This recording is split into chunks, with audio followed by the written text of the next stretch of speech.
Public employment order gazette ప్రతిపాదనపై చర్చ జరుగుతోందని తెలుస్తుంది. 26 జిల్లాలకు సంబంధించి ఏపీ పబ్లిక్ ఎంప్లాయ్మెంట్ ఆర్డర్ 2025 కేంద్రం జారీ చేసింది. అయితే ఈ ప్రతిపాదన ప్రకారం 26 జిల్లాలు, 6 జోన్లు, 2 మల్టీ జోన్లు అమలులోకి రానున్నట్లుగా తెలుస్తున్నాయి.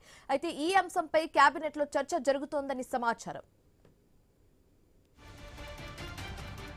16వ SIPBలో చర్చించిన పెట్టుబడులకు కేబినెట్ ఆమోదం తెలిపే అవకాశం ఉంది. 31 ప్రాజెక్ట్స్, 39,436 కోట్ల పెట్టుబడులకు గ్రీన్ సిగ్నల్ ఇస్తుందని కూడా తెలుస్తుంది. అయితే అమరావతి క్వాంటమ్ వ్యాలీలో 3 సంస్థల ఏర్పాటుకు ఆమోదం తెలిపే అవకాశం కూడా ఉన్నట్లు తెలుస్తుంది.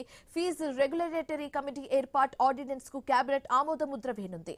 అలాగే కేబినెట్ భేటీలో అమరావతి నిర్మాణంపై చర్చించే అవకాశం కూడా ఉంది. పలు సంస్థలకు భూ కేటాయింపులపై మంత్రి మండలి నిర్ణయం తీసుకుని ఉంది.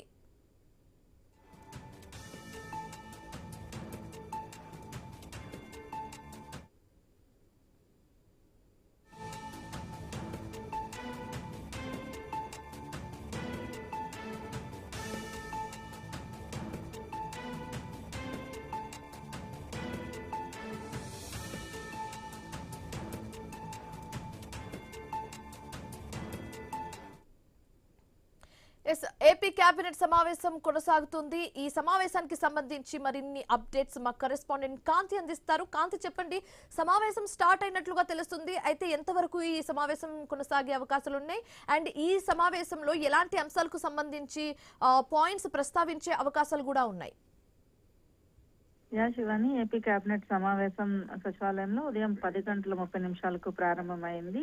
ఈ సమావేశంలో కొన్ని కీలక అంశాలపైన నిర్ణయం తీసుకునే అవకాశం ఉన్నట్లుగా తెలుస్తోంది. ఇక సమావేశం ప్రారంభం కాగానే ఏపీ రాజధానిగా అమరావతి చట్టబద్ధత ఆమోదం పొందిన నేపథ్యంలో ప్రధానమంత్రి నరేంద్ర మోడీ కేంద్ర ప్రభుత్వానికి కేబినెట్ కృతజ్ఞతలు తెలిపింది. ఇక పెట్టుబడుల అంశంలో భాగంగా 16వ SIPB సమావేశంలో చర్చించిన ప్రాజెక్టులకు కేబినెట్ ఆమోద ముద్ర వేసే అవకాశం ఉంది. మొత్తం 31 ప్రాజెక్టులకు సంబంధించినటువంటి 39,436 కోట్ల రూపాయల పెట్టుబడులకు గ్రీన్ సిగ్నల్ ఇవ్వనున్నట్లు సమాచారం. ఇక ఈ పెట్టుబడులకి సంబంధించి రాష్ట్ర అభివృద్ధికి తోడ్పడటంతో పాటుగా ఉపాధి అవకాశాలను కూడా పెంచనున్నాయి. అమరావతిలో క్వాంటమ్ వ్యాలీ ప్రాజెక్టు కింద 3 ప్రముఖ సంస్థల స్థాపనకు కూడా కేబినెట్ అనుమతి ఇచ్చే అవకాశం ఉంది. అలాగే విద్యారంగానికి సంబంధించి ఫీజు రెగ్యులేటరీ కమిటీ ఏర్పాటు కోసం ఆర్డినెన్స్ ను కూడా కేంద్రం ఆమోదం తెలిపే అవకాశం కనిపిస్తా ఉంది. ఇక దీనికి సంబంధించి రాజధాని అమరావతి నిర్మాణం పైన కూడా కేబినెట్ లో చర్చిస్తున్నారు. పలు సంస్థలకు భూ కేటాయింపులకు సంబంధించినటువంటి దానికి కూడా కేబినెట్ ఆమోద ముద్ర. అలాగే రాష్ట్రంలో 28 జిల్లాల ఆధారంగా జోనల్ వ్యవస్థను ఖరారు చేసే అంశం పైన కూడా చర్చ జరుగుతుంది. భవిష్యత్తులో ఉద్యోగ నియామకాలు మల్టీ జోనల్ వ్యవస్థ అమలు చేసే దిశగా కూడా నిర్ణయం తీసుకోబోతుంది. ఈ నేపథ్యంలోనే కేబినెట్ తరువాత ఇప్పుడు ఏదైతే ప్రస్తుతం జరుగుతున్నటువంటి రాష్ట్ర రాజకీయాలపైన కూడా సీఎం చంద్రబాబు నాయుడు మంత్రులతో చర్చిస్తారు. ప్రధానంగా వైసీపీ చేస్తున్నటువంటి మావిగన్కి సంబంధించినటువంటి ప్రచారం ఏదైతే ఉందో దాన్ని ప్రజలకి పైన ప్రభావితం కాకుండా రాజకీయ ప్రభావాల పైన కూడా మంత్రులకు దిశానిర్దేశం చేసే అవకాశం ఉంది. సోషల్ మీడియాలో జరుగుతున్నటువంటి దుష్ప్రచారాన్ని ఎదుర్కొనేందుకు తీసుకోవాల్సిన చర్యలపైన కూడా స్పష్టమైన సూచనలు ఇవ్వనున్నట్లుగా తెలుస్తా ఉంది శివాని. ఓకే, సో కాంతి, ఈ చర్చల్లో కూడా మెయిన్ ఒక అమరావతికి సంబంధించి కూడా సుదీర్ఘంగా చర్చించే అవకాశాలు కూడా కనిపిస్తున్నట్టుగా ఉంది. సో అమరావతికి సంబంధించి ఎలాంటి డిసిజన్ తీసుకోబోతున్నారు ఈ సమావేశంలో?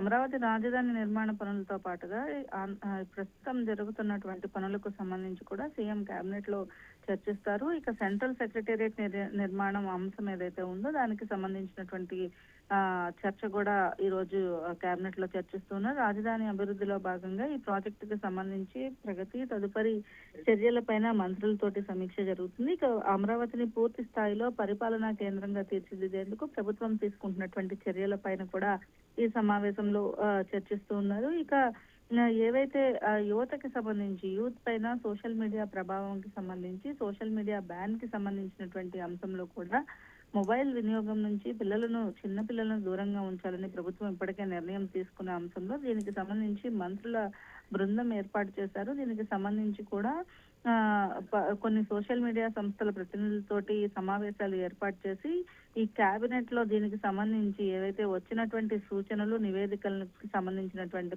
దానిపైన కూడా కేబినెట్ లో చర్చిస్తున్నారు. ఇక పెట్టుబడులు, రాజధాని అభివృద్ధి, సామాజిక సమస్యలు, రాజకీయ వ్యూహాలు వంటి భిన్న అంశాలతోటి ఈ రోజు కేబినెట్ సమావేశం ప్రాధాన్యత సంతరించుకుంది శివాని. రైట్ కాంతి, అయితే ఇప్పుడు లైక్ ఇప్పుడు ఎగ్జామ్స్ అన్నీ అయిపోయాయి అండ్ దెన్ నెక్స్ట్ అకాడమీ ఇయర్లో వెళ్ళాలంటే పేరెంట్స్ కూడా అండ్ పేరెంట్స్తో పాటు పిల్లలు కూడా చాలా టెన్షన్ పడుతూ ఉంటారు, ఫీజు ఎంత ఉంటుంది, ఎలా ఉంటుంది అనేది. సో దానికి సంబంధించి ఈ రోజు జరగబోయే ఇప్పుడు జరుగుతున్న చర్చల్లో ఫీజు రెగ్యులేటరీ కమిటీకి సంబంధించి ఏమైనా డిసిజన్ తీసుకునే అవకాశం ఉందా? ఎందుకంటే ఇది చాలా పీక్స్ టైం కాబట్టి ఇలాంటి సిచ్యువేషన్లో ఏదో ఒక డిసిజన్ తీసుకోవాలి కాబట్టి ఎలాంటి డిసిజన్ మనం వినే ఛాన్సెస్ ఉంది? ఉన్నత విద్యా నియంత్రణ పర్యవేక్షణ కమిషన్ స్థానంలో ఫీజు రెగ్యులేటరీ కమిటీ ఏర్పాటు కోసం ఆర్డినెన్స్ కి జారీ చేసేందుకు కేబినెట్ ఆమోద ముద్ర వేసే అవకాశం ఉంది. ఎందుకంటే ప్రస్తుతం గవర్నర్ ఆర్డినెన్స్ కు ఆమోదం తెలిపిన వెంటనే విద్యా కమిషన్ స్థానంలో ఫీజు రెగ్యులేటరీ కమిటీని ఏర్పాటు చేయబోతున్నారు. రానున్న 3 ఏళ్ల కాలానికి ఫీజు రెగ్యులేటరీ కమిటీ ఖరారు చేస్తుంది. ప్రైవేట్ యూనివర్సిటీల ఏర్పాటులో ఏదైతే తీసుకున్నటువంటి నిర్ణయాలు ఉన్నాయో కొంత వెసులుబాటు కల్పించే చట్టంలో సవరణలో చేసి ఈ సవరణల పైన కూడా ముందుకు వెళ్లాలని భావిస్తోంది ప్రభుత్వం. ఈ ఫీజు రెగ్యులేటరీ కమిటీ ఏర్పాటు కోసం ఈ రోజు కేబినెట్ లో చర్చించి నిర్ణయం తీసుకోబోతున్నారు. Right, thanks for the updates Kanthi.